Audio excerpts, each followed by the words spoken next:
มนุษย์เฮานี่ยอมสูญเสียสุขภาพเพื่อให้ได้เงินมาและต้องยอมสูญเสียเงินตาเพื่อฟื้นฟูรักษาสุขภาพนี่คือคำเว้าขององค์ดาไลลามะทุกครั้งที่ค่อยไปโรงหมอบรรดาผู้คนที่ย่างสวนทางกับค่อยเบิ่งแล้วล้วนแต่เป็นกังวลทนทุกข์และเจ็บปวดมันเฮ็ดให้ค่อยสงสัยว่าพวกเขากำลังเผชิญอยู่กับหยังใดและค่อยก็ได้คำตอบว่ามีหลากหลายโรคภัยที่พาให้ทุกคนมาที่นี้และหนึ่งในโรคที่ทุกคนมีความเสี่ยงที่จะเป็นคือข้อเสื่อมค่อยก็ไปคิดว่าจะเฮ็ดให้สิ่งที่ได้พบเห็นนี้ดีขึ้นได้แนวใดแล้วค่อยก็พบความจริงค่อยเป็นคนธรรมดาที่บ่ได้ร่ำรวยหรือเก่งเหนือไผแต่สองสิ่งที่ค่อยมีคือความรู้และความฝัน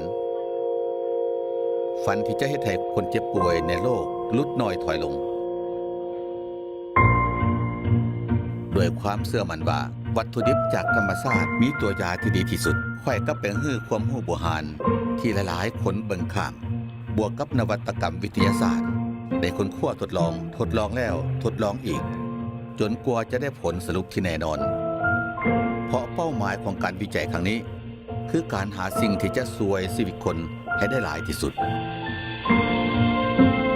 ในที่สุดก็ค้นพบสารสกัดธรรมชาติเซซามินที่เสื่องอยู่ในเม็ดมะงาเม็ดน้อยๆที่มีคุณประโยชน์มหาศาล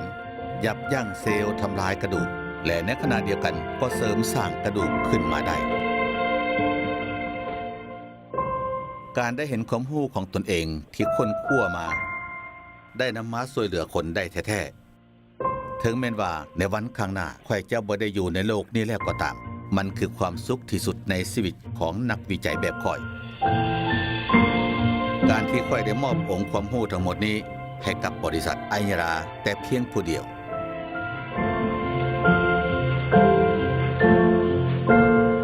เพราะเฮ็ดให้ค่อยมั่นใจว่าความฝันในชีวิตของค่อยจะเป็นจริงนำเข้าและจัดจำหน่ายโดยบริษัท Longreach International แต่เพียงผู้เดียวสนใจสั่งซื้อโทร 030 544 6644 030 544 6655